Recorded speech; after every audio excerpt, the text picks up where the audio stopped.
name is Tolulope Omokaiye. I am your host today of this show. Welcome to Choice FM, the People Station. I am at the 5 at 5, and we're going to talk about 5 things that are most important to me today, this Tuesday. What's today? May 14th. One thing we want to talk about is Mark Robinson and Michelle Mello in the NC Governor and NC Superintendent's race. We want to talk about Raleigh City Council's terms and conditions. We want to also touch on St. Aug's accreditation crisis. Let's go ahead and come up to the surface a little bit with Kendrick Lamar and Drake and get some of my very biased opinions on that rap battle. And we're going to close out with, I actually want to have a brief conversation about a 7-year-old. A gentleman jumped the 7-year-old. Okay, it's hard to explain this, so bear with me, people. Bear with me. A man jumped the father of the 7-year-old bully of his 7-year-old daughter. And I want to have a conversation around, what do you think about that? Like, he had asked the father to make sure his daughter stopped bullying his daughter, and those pleas went unanswered. So he kind of enacted swift justice with her father. And when asked why he jumped her father and did not fight him one-on-one, he said, you get what did he say? You get jumped by responsibilities every day. Life isn't fair. So let's talk about that. Again, my name is Tolulope Omokaiye. I am your host for this radio show. I want to kind of jump into how I found myself here today. I actually called Chuck yesterday about an idea that I have. Some of you may know me. For those that don't, I've been playing around with a podcast, and I called Chuck and said, hey, I have this idea and I kind of want to chat with you about it. He said, hold up. I'm kind of got something I'm dealing with right now, so let's schedule some time to chat about this tomorrow. Today is that tomorrow. We spoke earlier today, ended up having a 2-hour conversation, and he said, why don't you come on into the station and start today?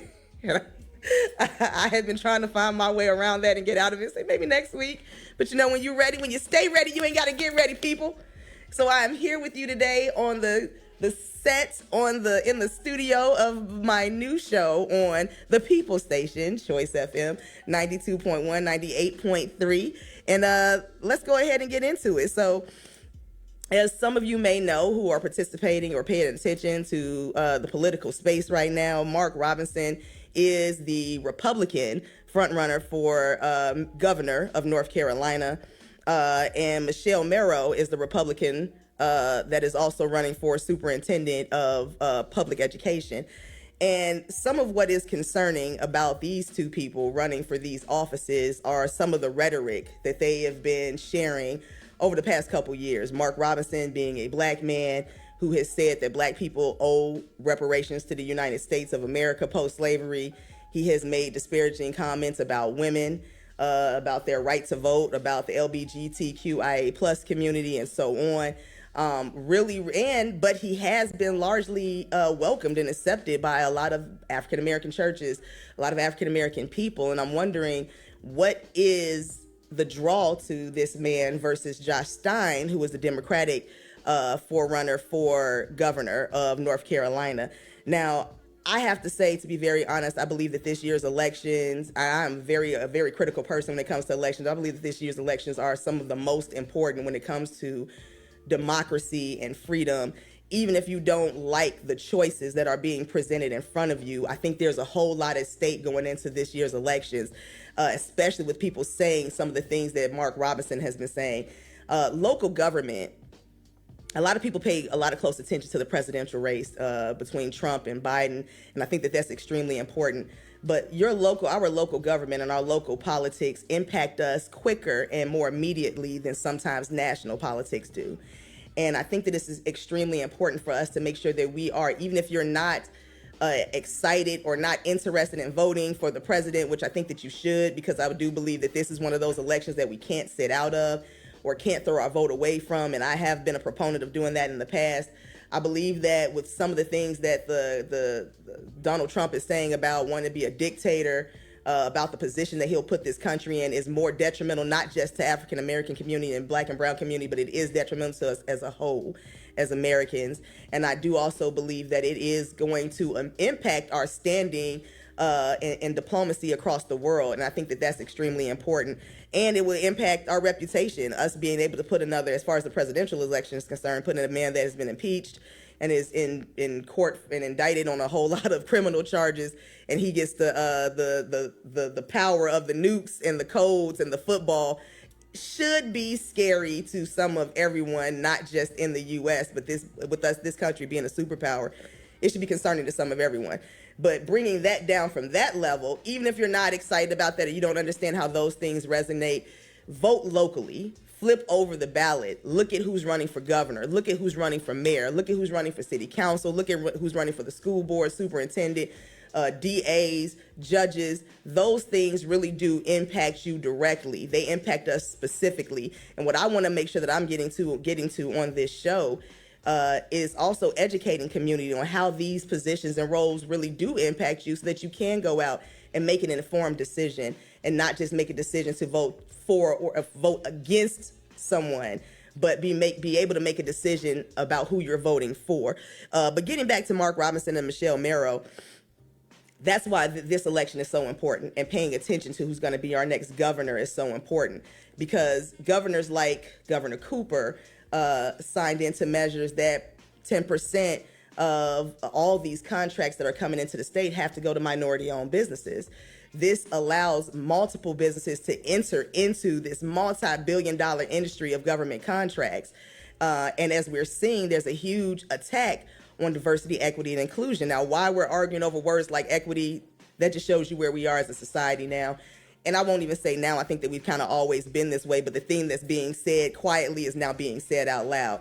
And that's what Mark Robinson is doing. And then when we enter the conversation of Michelle Merrow, she's going for superintendent. That's the person that's over the schools. This is a woman who homeschools her children, who called for the public execution of Barack Obama and Joe Biden, who has sided with the insurrection at the Capitol on the 6th. There's a lot at stake when you think about it that way. And this is a game that we can't sit out of. This is not a time that we can play with. This is a time, especially since it's just May, to inform ourselves. Let's inform ourselves about who's on the ballot. Let's inform ourselves about the decisions that they're making. Let's show up to a city council or a county commissioner or a school board, or, let's try to sit down and have meetings with the DA and judges, especially those that are running, because it's an election season, so they're open to talking, right? Let's sit down and have these conversations and ask, how do you anticipate supporting some of the things that I find most important?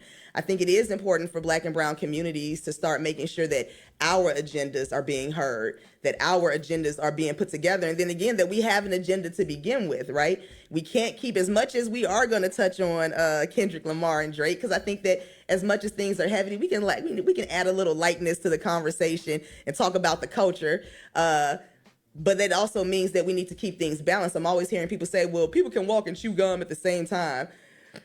I think we've proven that we kind of can't, right? Not everybody can. Some people can walk and chew gum, and some people will tumble over into a pond because they've been doing it. We're also seeing, I would like to change that statement from walk and chew gum to walk and text, right?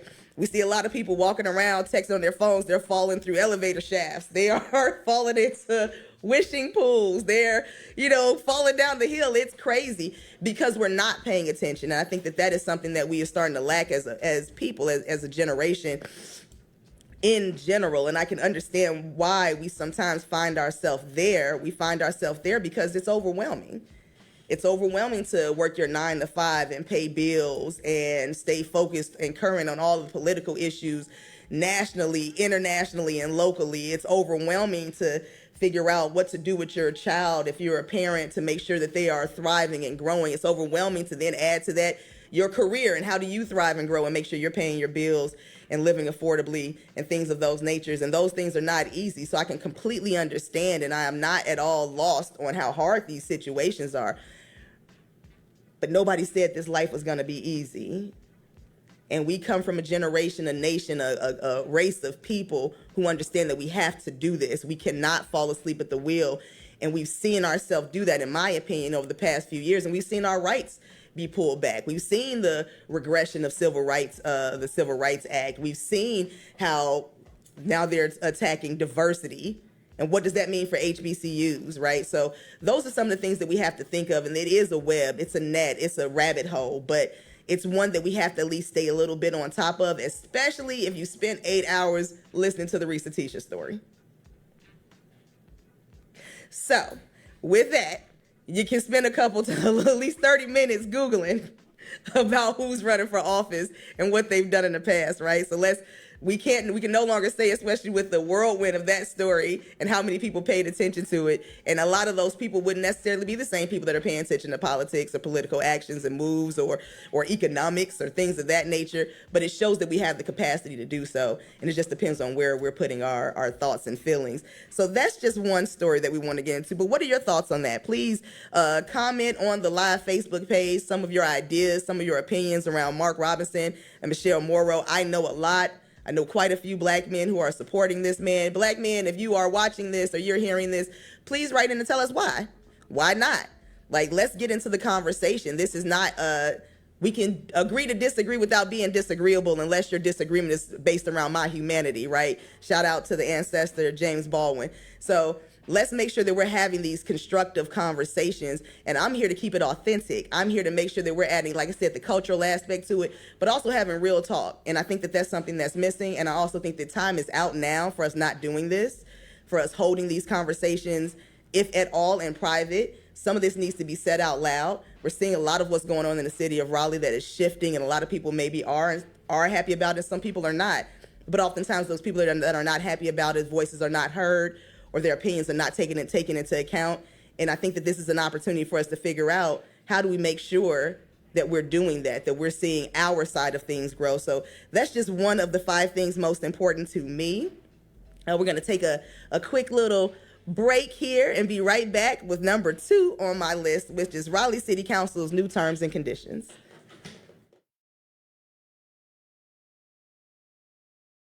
Welcome. I am back on the People Station, Choice FM 92.1, 98.3. If you have any questions or comments on our last segment, please call us at 919-872-9210 or 252-937-7400. Again, that's 919-872-9210 or 252-937-7400 to join the conversation. Okay, moving on to my number 2 topic of the top 5 things of importance to me this week, Raleigh City Council's terms and conditions. Raleigh City Council has brought up the subject of extending their term limits from 2 years term lengths from 2 years to 4 years, and staggering elections, which means that half the city council will be up election and every 2 years, each half of the city council will end up being up for election. Originally, this was something that was going to become a referendum on the voting ballot this year so that voters can decide if they wanted the extension of the terms for city council and the staggering of the elections of city council. And in the last city council meeting, the city council decided to just go ahead and vote amongst themselves, and they voted to extend their terms and their term lengths from 2 years to 4 years, and they also voted to go ahead and stagger their term times. Now, a petition has been put out by an organization called Livable Raleigh, because their feeling is that this should be something that the voters get a chance to vote on, and that it should not be something that the city council just votes on amongst themselves and passes. So in that, they have a petition that is out that needs 5,000 signatures so that this can become a referendum on our election ballot. Now, my opinion is, if you agree that Raleigh City Council needs longer terms, like I do, and if you agree, like I do not, that we should stagger the elections, then that means that you should have an opportunity to vote on that. This is my opinion. Now, whether or not you agree or not, you should agree that this should be a decision that the voters get to make, that this should be a decision that you as the citizens of Raleigh get to vote on yourselves and get to make a decision for yourselves. And whether this goes one way or another, that is what democracy looks like. That is what democracy is. And even if you agree, you should not agree to city council or any other governing body making unilateral decisions for the citizens of that community. You definitely shouldn't be interested in a city council being self-validating. What do you think about Raleigh City Council? What do you think about their new terms and conditions? Do you believe, like I said, that this should be something that we should vote on as a community? Do you think that whether or not they get longer terms or stagger those terms out should be voted on? And why and why not? I would love for us to be in a space where we can have conversations. Let's talk about it. Because if we talk about things, then we have an opportunity to think about them. And that's something I feel like oftentimes in society we're not doing. We're just having kind of knee-jerk reactions, in my opinion, or our opinions are fueled by our opinions. So tell us what you think. And I think having conversations with each other across the board is where we really grow as a community, as a society, as a world. So tell us what you think about that. The Raleigh City Council's new terms and conditions. So we're going to take another break real quick while you ruminate those thoughts. Please feel free to call in before we go to break if you have any questions and you want to chime in on Raleigh City Council terms and conditions and what your thoughts are about that. You can find that petition if you're interested in signing it on Livable Raleigh's website. The petition needs 5,000 signatures. If you are interested in having the extended term conditions of the City Council put on the put on the ballot this election, please sign the petition. If you feel like you agree and you agree with their terms being extended and you agree with staggering, but you also agree that you should have the right to vote on that, please sign the petition. If you do not agree, if you feel like they should have the right to do or say whatever they want to do or say, we have to understand the difference between a democracy and an authoritarianism, right? So we have to talk about those two things, and that's the difference of, or even a dictatorship, right? Like making unilateral decisions can be a slippery slope when we talk about politics. So if you have any questions or concerns, please feel free to give us a call. Questions or comments, please feel free to give us a call at 919-872-9210 or 252-937-7400. Again, this is my first time on the show. This came to be 4 hours ago. So we are excited. Thank you, God. So we might be fumbling through this a little bit, but stick with us. We being real inaugural about this show here, right? That's how we are, family. So again, give us a call at 919-872-9210 or 252-937-7400. And now we're on break, and we'll be right back. Welcome back to the show. Again, my name is Tolulope on the People Station Choice FM 92.1, 98.3.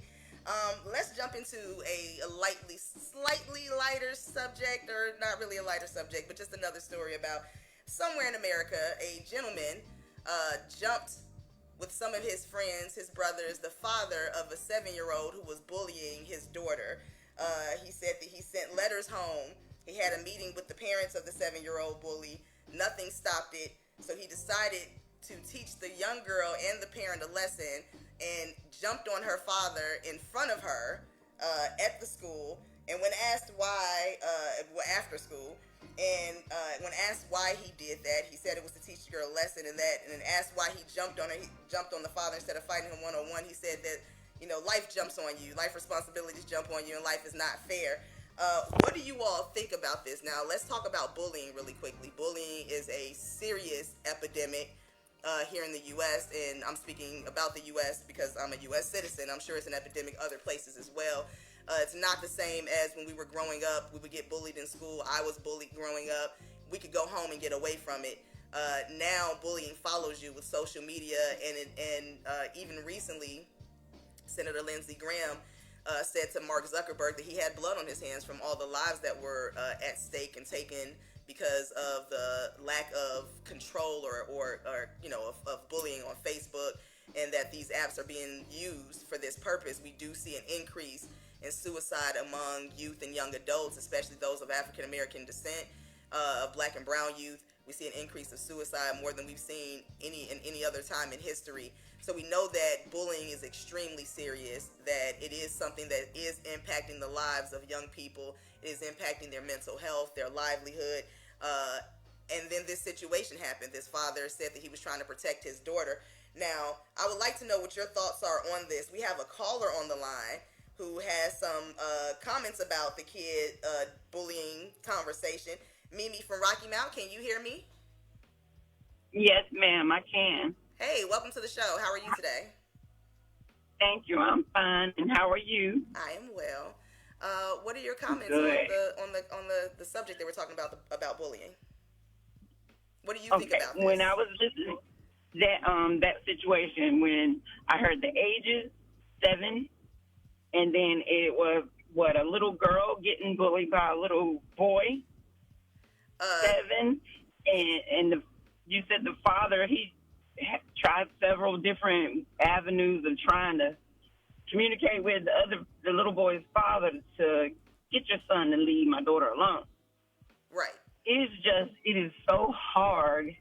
Your emotions go all over the place, and you want to tell the dad, you want to smack him on the hand and say, why did you go up to that child's school and embarrass her like that? It's going to stick with her. The kids are going to remember her dad came up there.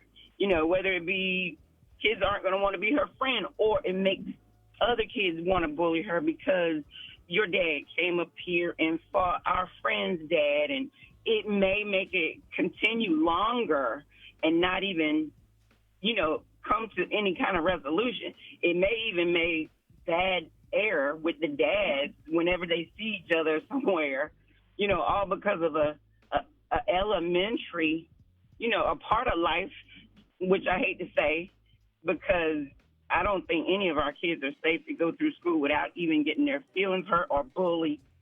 And it is very important that when we approach it knowing that it's going to be a lasting experience on our kids.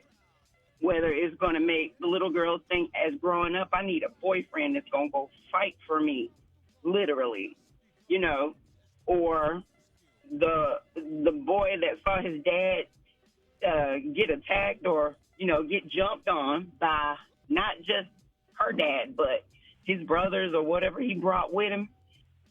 It's just, to me, it's just got my feelings all over the place because I can just see it.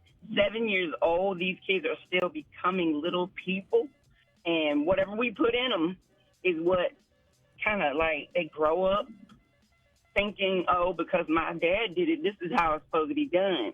This is what I'm seeing. And it probably helped Dad, relieve a little bit of anger and frustration from being ignored by the other dad. But trust me, I believe it's going to make problems for those kids. The next school year, it might be, oh, this person ain't my friend no more. Oh, you remember what happened last year? Or parents saying, don't be her friend because look how her daddy acts. Just problems for the kid, but it may have satisfied or gratified the father to get his frustration out on somebody that won't listen to him. And I don't mean to be Katrina. You know how they say you got Karens out there?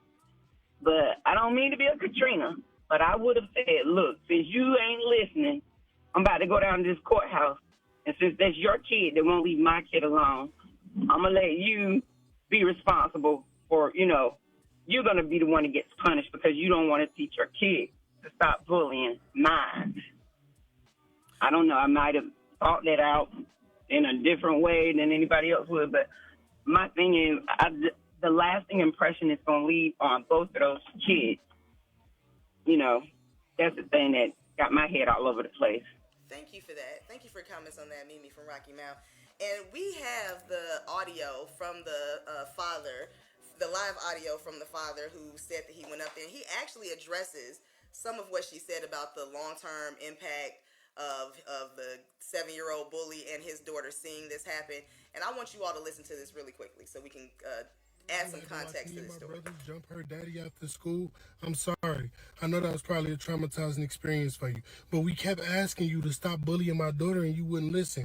We sent letters home. We even had a meeting with you and your parents and you wouldn't listen.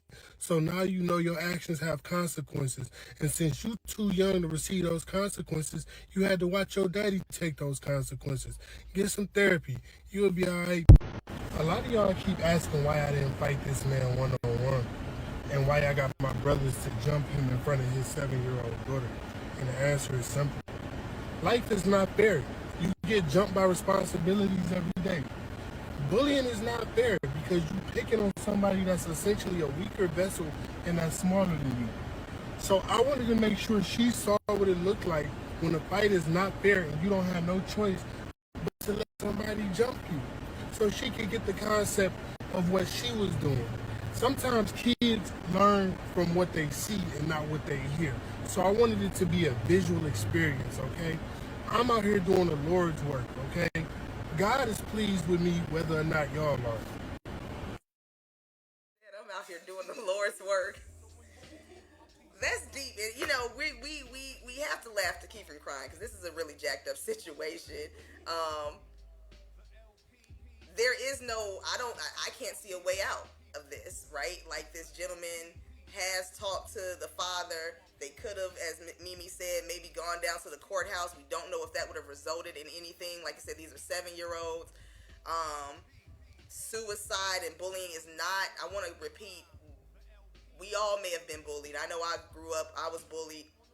One situation or another, we all may have experienced that, but we have to understand that social media has made things way different. It's a whole new world out there with that, and again, kids can't get away from the bullying of it. So there may have been no right answer in this situation. You know, Mimi made a lot of good points, and I can't side one way or the other, to be very honest with this. Like, I won't just jump up and condone this, but I also understand the frustration that the father was dealing with about trying to take the proper route, sending letters home, meeting with the parents, meeting with the schools. And oftentimes, some of these schools know about it. We just encountered here in Raleigh alone, at Southeast Raleigh High School, a situation of bullying and how it ended up resulting in the jumping of a student, which then resulted in the death of another student.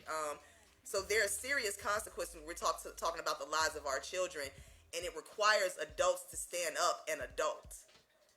Especially, that is one thing I will say on this, especially when you're a parent, it requires you to stand up and adult. And maybe sometimes in a lot of these situations, the adults have left the room.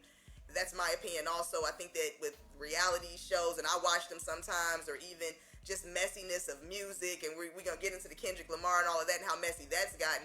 Sometimes everything seems like it's just not that serious, or everything seems like it could be put off.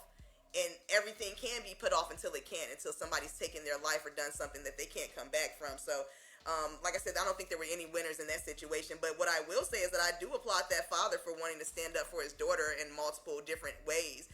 And I think that that will show his daughter something of that nature. Hopefully it doesn't result in her feeling like she needs to find a violent man that is going to protect her, like Mimi was kind of inferring. But it may mean that, I mean, we also talk about fathers' lack of engagement and involvement and showing up for their children. But we know that, not for nothing, statistically, African-American men are more involved and engaged and financially responsible for their kids. And those are statistics.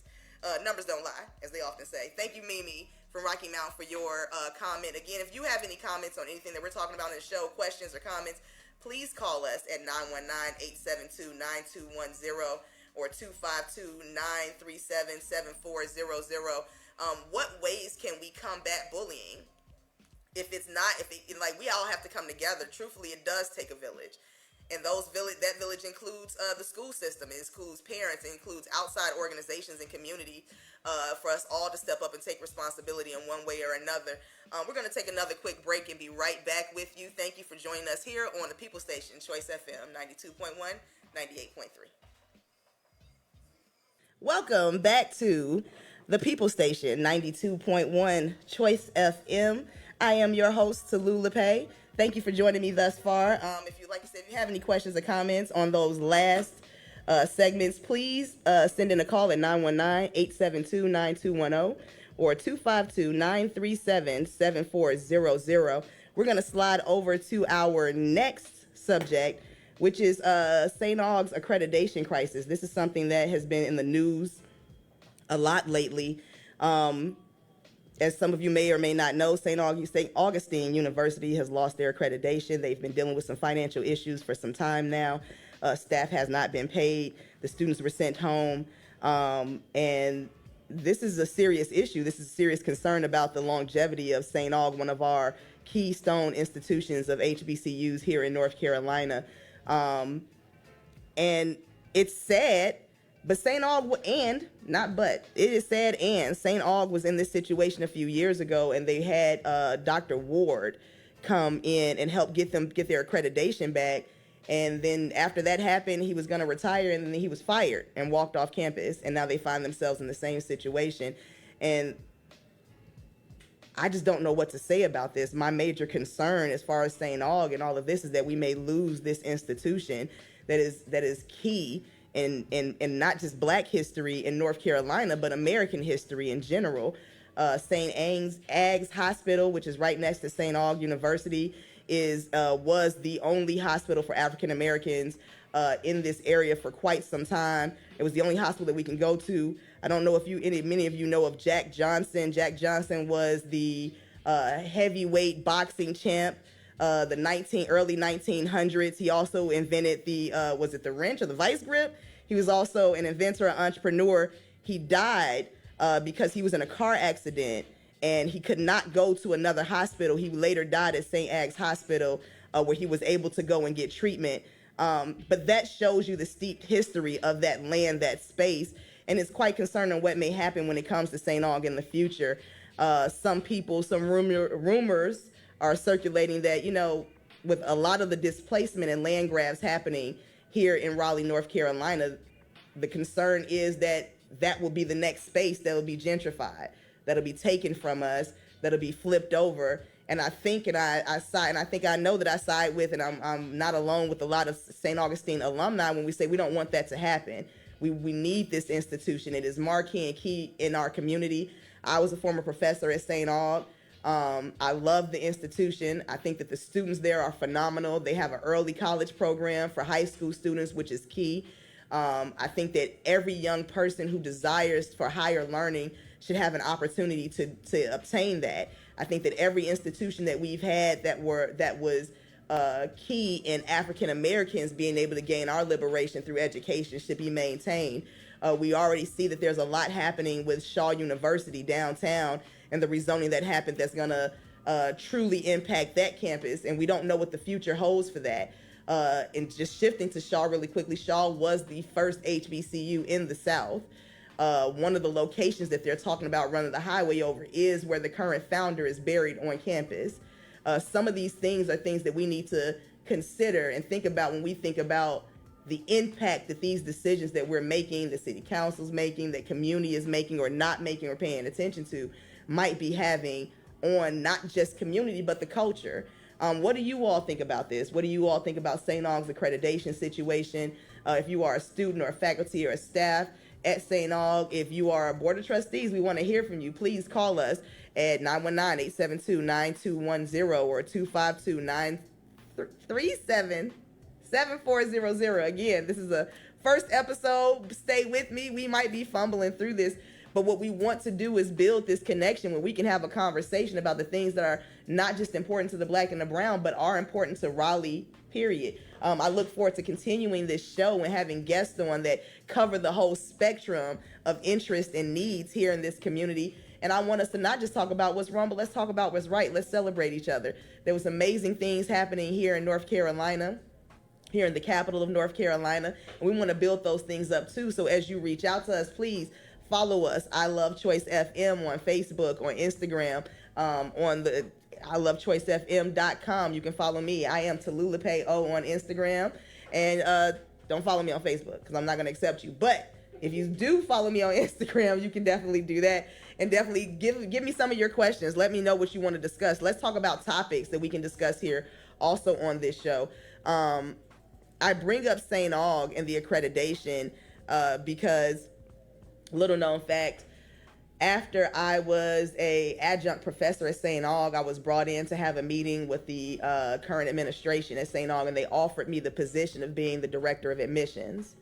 I had to sleep on that because on one hand, I felt like, I can help young people get to higher education. I can help young people, come to this school. But I also, not for nothing, was a professor there. So I understood that there were going to be challenges, to any young person that was there on campus. I understood that there would be challenges from being there directly. I understood that the campus had issues, that there were infrastructure problems, there was things left and right, but I hate that the students had to encounter that because they were there to learn and to grow. So I was kind of stuck between a rock and a hard place trying to decide if I was going to accept the position of being director of admissions at St. Aug. But that decision was made for me. The next day I got a phone call from HR and was told about Dr. Ward being literally walked off campus. He came in not knowing he was going to be let go. He was walked off campus that next day. Everybody he hired was fired, and everybody they hired was fired. Unfortunately, I do feel like that was a sad and poor way to treat a man that helped the school get back on his feet after it fell on hard times with the previous chancellor. But that is the situation that happened, and that is why, in large part, we see St. Aug where it is right now. I love our institutions. I love our HBCUs. I am a graduate of the North Carolina Central University, Eagle Pride. But I believe in HBCU love, and we need each and every institution that helped us get through all these eras to survive and thrive on themselves. So please call in and tell us what you think about this. If you're an alum from St. Aug, I would love to hear from you. Call us at 919-872-9210. If you have any comments on the past segments, let's talk about Mark Robinson, Michelle Morrow, the Raleigh City Council's new terms and conditions, and like the 7-year-old whose father beat up the other 7-year-old, jumped the other 7-year-old bully's father. Like, what do you all think about that? Would you have done that? What other routes would you have taken? If the school board and the school system can be involved, what routes should they take to? I know that we have a lot of amazing people who care a lot about our young people. We have the new school board member in Toshiba Rice, who I know is going to do the best that she can when it comes to our youth and young adults in the school system, makes sure that she's standing up. She's already doing that. So more of that, right? And she can't do it alone. She needs parents to show up to the school board meetings. She needs parents to let her know what's going on in schools.